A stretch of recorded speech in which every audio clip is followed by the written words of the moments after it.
നമസ്കാരം.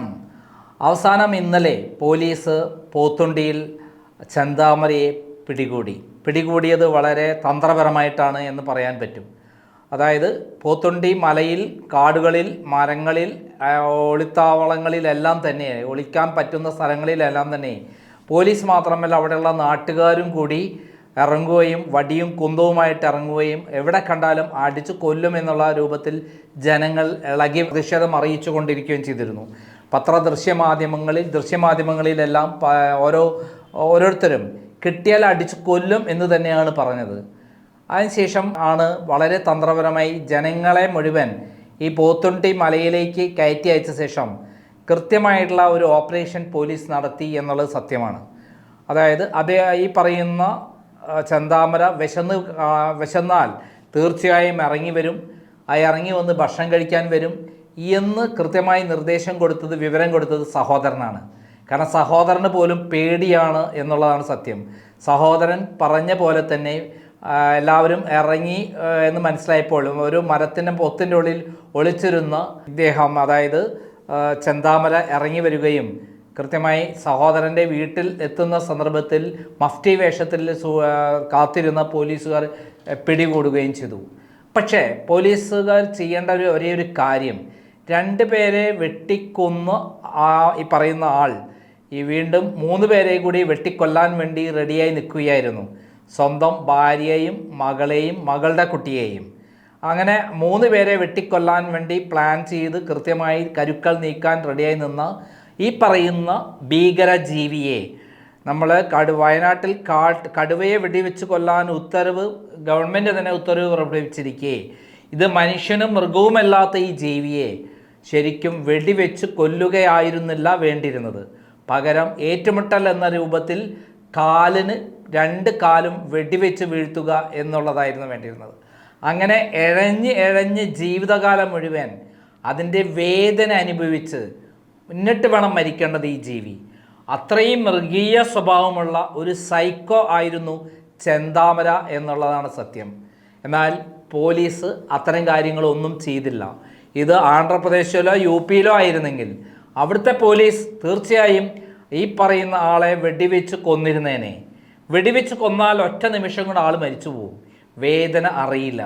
പക്ഷേ ഇവിടെ ഈ ഭീകരജീവി തീർച്ചയായും ജീവിതകാലം മുഴുവൻ എഴഞ്ഞ് ജീവിക്കണം. എഴഞ്ഞ് വേദന സഹിച്ചുകൊണ്ട്, വേദന തിന്നുകൊണ്ട് ജീവിക്കണം. ഏതോ ഒരു മന്ത്രവാദി പറഞ്ഞു കൊടുത്ത വിശ്വാസം തലയിലേറ്റി നീളമുള്ള മുടിയുള്ള സ്ത്രീയാണ് നിങ്ങളുടെ കുടുംബം തകർത്തത് എന്ന് കൊടുത്ത ഇല്ലാത്ത കാര്യങ്ങൾ കേട്ട് അങ്ങനെയുള്ള കാര്യങ്ങൾ മനസ്സിൽ ഉറച്ച വിശ്വാസമായി കൊണ്ടു നടന്ന ഈ പറയുന്ന ചെന്താമരയെ ഇങ്ങനെ ഒരു സൈക്കോ ആക്കി മാറ്റിയത് ആ പറയുന്ന മന്ത്രവാദിനിയാണ്. ആ മന്ത്രവാദിയെ 1-ാം പ്രതിയാക്കി 2-ാം പ്രതിയാക്കി ശരിക്ക് ചെന്താമരയെയാണ് കൊടുക്കേണ്ടിയിരുന്നത്. കാരണം പ്രേരണ കൊടുക്കുക, അന്ധവിശ്വാസത്തിൻ്റെ പേരിൽ പ്രേരണ കൊടുത്തിട്ടാണ് ചെന്താമര ഇത്തരത്തിലുള്ള ഒരു കൊലയാളിയായി മാറിയിട്ടുള്ളത്. ആ കൊലയാളിയുടെ മനസ്സിൽ വിത്ത് പാകി അത് വളർന്നു വന്ന് സൈക്കോ ആയി. പിന്നെ ആരെ കൊല്ലുന്നതിന് ഒരു പ്രശ്നവുമില്ല. കാരണം അന്ധവിശ്വാസം തലയിൽ കയറി അതിലപ്പുറത്തേക്കൊന്നുമില്ല എന്നുള്ള രൂപത്തിൽ, അതിലപ്പുറത്തേക്ക് ഒരു തരത്തിൽ നീതിയില്ല എന്ന് വിശ്വസിക്കുന്ന ഈ പറയുന്ന ചെന്താമരയ്ക്ക് ഒരു കൊടുവാളാണ് ആയുധമായിട്ട് ഇവരൊക്കെ വെട്ടിക്കൊല്ലാൻ കൃത്യമായി ഉണ്ടായിരുന്നത്. അങ്ങനെയാണ് സജിതയെ കൊല്ലുന്നത്. ഭാര്യയുടെ സുഹൃത്തായ സജിതയെ, തൊട്ടടുത്ത വീട്ടുകാരിയായ സജിതയെ, അപ്പോൾ സജിതയുടെ ഭർത്താവ് സുധാകരനെയും അമ്മയെയുമാണ് വെട്ടിക്കൊന്നിരിക്കുന്നത്. അങ്ങനെ കൊല്ലുന്നതിന് മടിയില്ലാത്ത, ചോര കണ്ടാൽ ഒരു പിണറായി വിജയനെ പോലെ യാതൊരു തരത്തിലും അറപ്പ് തോന്നാത്ത, അതിനോടൊരു ആർത്തിയുള്ള, അതായത് TP ചന്ദ്രശേഖരനെ 51 വെട്ടി മുഖം വികൃതമാക്കിയ അതിൻ്റെ പിന്നിലെ പ്രേരക ശക്തിയായ ആളാരാ? ഈ മന്ത്രവാദിനിയെ പോലെയുള്ള ഒരാളാണ് പിണറായി വിജയൻ. ആ പിണറായി വിജയനെ പോലെയുള്ള മന്ത്രവാദിനി പറഞ്ഞു കൊടുത്ത പ്രകാരം ഈ പറയുന്ന ചെന്താമര വെട്ടി ഓരോരുത്തരെയും കൊല്ലുമ്പോൾ, ഇനിയും കൊല്ലാൻ വേണ്ടി ചോരയ്ക്ക് വേണ്ടി ദാഹിക്കുമ്പോൾ, ആ മനുഷ്യൻ ഭക്ഷണം കഴിക്കാൻ എത്തിയപ്പോൾ ശരിക്കും അവിടെ ഒരു ഏറ്റുമുട്ടൽ എന്നുള്ള രൂപത്തിൽ കാലിന് വെടിവെച്ച് വീഴ്ത്തി എഴഞ്ഞ് കൊണ്ടുപോകണമായിരുന്നു. ഇതിപ്പം ഇദ്ദേഹത്തെ ഈ പറയുന്ന ചെന്താമരയ്ക്ക് കിട്ടാൻ പോകുന്നത് ഉറപ്പായിട്ടും ഈ വധശിക്ഷയാണ്. കാരണം ഒരാളെ കൊന്നിട്ടുള്ള ശിക്ഷയിൽ 5 വർഷമായി കുറ്റപത്രം കൊടുക്കാതെ വിചാരണ നടക്കാതെ നീട്ടിക്കൊണ്ടുപോയതിൻ്റെ ഉത്തരവാദിത്തം പോലീസിനാണ്. ശരിക്കും 10-45 ദിവസം കൊണ്ട് അന്വേഷണം പൂർത്തിയായി കുറ്റപത്രം സമർപ്പിക്കാവുന്ന ഒരു കേസാണത്. എന്നാൽ 90 ദിവസം കഴിഞ്ഞിട്ടും അല്ലെങ്കിൽ ഒരു 5 കൊല്ലം കഴിഞ്ഞിട്ടും അങ്ങനെയൊന്നും നടക്കാതെ ഇരിക്കുമ്പോഴാണ് കോടതി ജാമ്യം കൊടുത്തത്. ജാമ്യം കൊടുത്ത് കൃത്യമായി നെന്മാറയിൽ പ്രവേശിക്കരുതെന്ന് കൃത്യമായി അറിവുണ്ടായിട്ടും മഹേന്ദ്ര സിംഗ് എന്ന് പറയുന്ന അവിടുത്തെ SHO, നെന്മാറ SHO അതൊന്നും വഴങ്ങിയിട്ടില്ല. കാരണം പിണറായി വിജയൻ്റെ ഗുണ്ടകൾ പറയുന്നത് മാത്രമല്ലേ കേൾക്കുകയുള്ളൂ. കേരളത്തിലെ എല്ലാ പോലീസ് സ്റ്റേഷനുകളിലും പിണറായി വിജയൻ്റെ ഗുണ്ടാഭരണമുള്ളപ്പോൾ മാർക്സിസ്റ്റ് പാർട്ടിക്കാരനായ ചെന്താമര എങ്ങനെയാണ് സ്വതന്ത്രമായി ജീവിക്കാതിരിക്കുക? അവിടെ സർവ്വസ്വതന്ത്രനായി അദ്ദേഹം ജീവിച്ചു. പിന്നെ പോലീസ് സ്റ്റേഷനിൽ എത്തി ഉപദേശവും കൊടുത്തു. അതോടെ കഴിഞ്ഞു അവരുടെ ഉത്തരവാദിത്തം. എന്നാൽ ഇവിടെ ഈ വീട്ടുകാർ പേടിച്ചരണ്ടുകൊണ്ട് പോലീസിനെ ആശ്രയിച്ചപ്പോൾ അവർക്ക് ജീവനാണ് പോകുന്നതെന്ന് മനസ്സിലാക്കാനുള്ള ഒരു കോമൺ സെൻസ് പോലും ഇല്ലാത്ത പിണറായി വിജയൻ്റെ സിൽബന്ദികൾ, ഗുണ്ടകളായ ഈ പോലീസുകാർ ശരിക്കും ആണ് 3ാമത്തെ പ്രതിയായി വരേണ്ടത്. 1ാം പ്രതി മന്ത്രവാദിനി, 2ാം പ്രതി ഈ പറഞ്ഞ ചെന്താമര, 3ാം പ്രതിയായിട്ട് അവിടുത്തെ SI, അവിടുത്തെ സ്റ്റേഷൻ ഹൗസ് ഓഫീസറെയാണ്, SHOയാണ് പെടുത്തേണ്ടത്. ശരിക്കും ഇവർ 3 പേരുമാണ് യഥാർത്ഥത്തിൽ പ്രതികളായി വരേണ്ടത്. കാരണം അതിനുള്ള സൗകര്യം ഒരുക്കി കൊടുത്തത് പിണറായി വിജയൻ്റെ പോലീസാണ്. ഇനിയിപ്പോൾ കോടതി ഇദ്ദേഹത്തെ എന്തായാലും ജയിലിൽ അടച്ചു, പുറത്തിറങ്ങുമെന്ന് നമുക്ക് വിശ്വസിക്കാൻ പറ്റില്ല. പക്ഷേ അദ്ദേഹം ഒരു കാരണവശാലും ഇനി അദ്ദേഹത്തിൻ്റെ അഡ്വക്കറ്റും അദ്ദേഹത്തിന് വേണ്ടി ഹാജരാകുമെന്ന് കരുതുന്നില്ല. കാരണം അദ്ദേഹം പറഞ്ഞ ജാമ്യ വ്യവസ്ഥകളെല്ലാം തെറ്റിച്ചതുകൊണ്ട് കോടതിയിൽ പോയി വാദിക്കുവാൻ പ്രയാസമാണ്. കാരണം അദ്ദേഹത്തിന് അത്തരം കാര്യങ്ങളിൽ ഏർപ്പെടുക പ്രയാസം. എനിക്കൊരു മനുഷ്യത്വമുള്ള ഒരു അഡ്വക്കേറ്റ് ആണെങ്കിൽ, മനുഷ്യത്വമില്ലാത്തവരാണെങ്കിൽ ചിലപ്പോൾ പോയേക്കാം.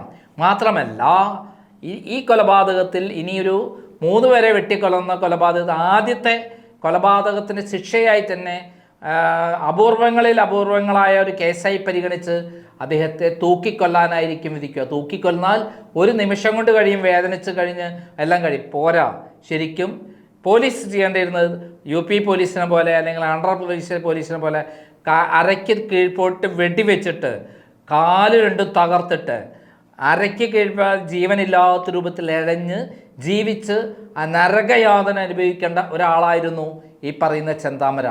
ആ 2 കുട്ടികളുടെ കരച്ചിൽ കേട്ടാൽ മാത്രം പോരെ, കേരളത്തിലെ ജനങ്ങൾ മുഴുവൻ അത് കേട്ട് വിഷമിച്ച് നിൽക്കുകയാണ്.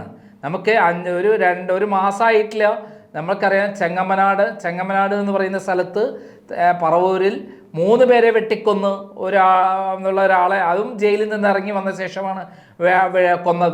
വലിയ വടി കൊണ്ട്, ഇരുമ്പ് വടി കൊണ്ട് തലയ്ക്കടിച്ച് 3 പേരെ കത്തി കൊണ്ട് വെട്ടിയിട്ടാണ് കൊന്നതെങ്കിൽ ഇവിടെ അതിൻ്റെ മറ്റൊരു രൂപമാണ് ഭീകരമായ രൂപത്തിൽ ഉറച്ചിട്ട് കൊലപാതകം നടത്തിയിട്ടുള്ളത്. എനിക്ക് മുമ്പ് എനിക്കറിയാം ഒരു സൈക്കോ ആയ ഓമനയെക്കുറിച്ച്, ഡോക്ടർ ഓമന.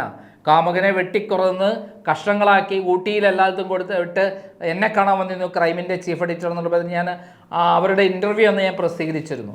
അതിനേക്കാൾ ഭീകരമായ ഒരു സൈക്കോ ആണ് ഈ പറയുന്ന ചെന്താമര. ഉറപ്പായിട്ടും തൂക്കിക്കൊല്ലും എന്നുള്ള കാര്യത്തിൽ സംശയമില്ല. തൂക്കിക്കൊല്ലൽ കൊണ്ട് ഒരു ദിവസം മാത്രമേ വേദന അനുഭവിക്കുള്ളൂ. പക്ഷേ ഇവിടെ അങ്ങനെയല്ല, ശരിക്കും നരകയാതന അനുഭവിക്കും. പക്ഷേ ഒരു ആൺകുട്ടിയായ പോലീസുകാരൻ അവിടെ ഉണ്ടായി. പകരം അവിടെ എന്താ ചെയ്തത്? പോലീസ് അതുവരെ കൂടെ നിന്ന നാട്ടുകാർക്കെതിരെ കുരുമുളക് സ്പ്രേ ചെയ്ത് ജനങ്ങളെ ഓട്ടിക്കുകയാണ് ചെയ്തത്.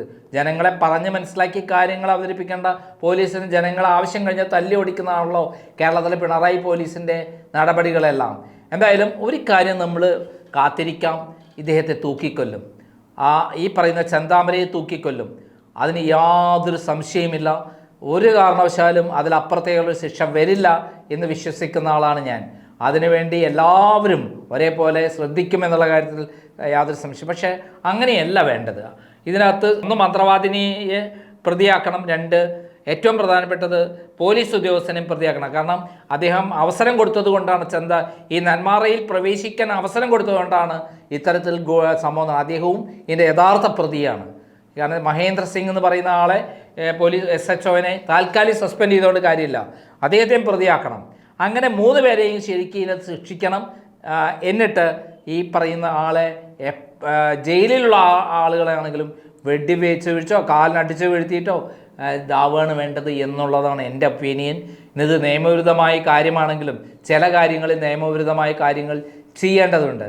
എന്നെപ്പോലുള്ള ആളുകളെയൊക്കെ കള്ളക്കേസിൽ കുടുക്കി അറസ്റ്റ് ചെയ്ത് ജയിലടയ്ക്കാൻ സാമർഥ്യമുള്ള പിണറായി വിജയൻ്റെ എറണാകുളം ACP പോയ ജയകുമാർ പോലെയുള്ള പോലീസ് ഉദ്യോഗന്മാർക്ക് ഇങ്ങനത്തെ ഇതൊക്കെ പറഞ്ഞ് കേട്ട് അറിവ് പ്രകാരം ചെയ്യുക എന്നുള്ള ദൗത്യം ചെയ്തുള്ള പരിശീലനമുള്ളതുകൊണ്ട് ഇത്തരത്തിലുള്ള കാര്യങ്ങളും കേരളത്തിലെ ജനങ്ങൾക്ക് വേണ്ടി ചെയ്യാം.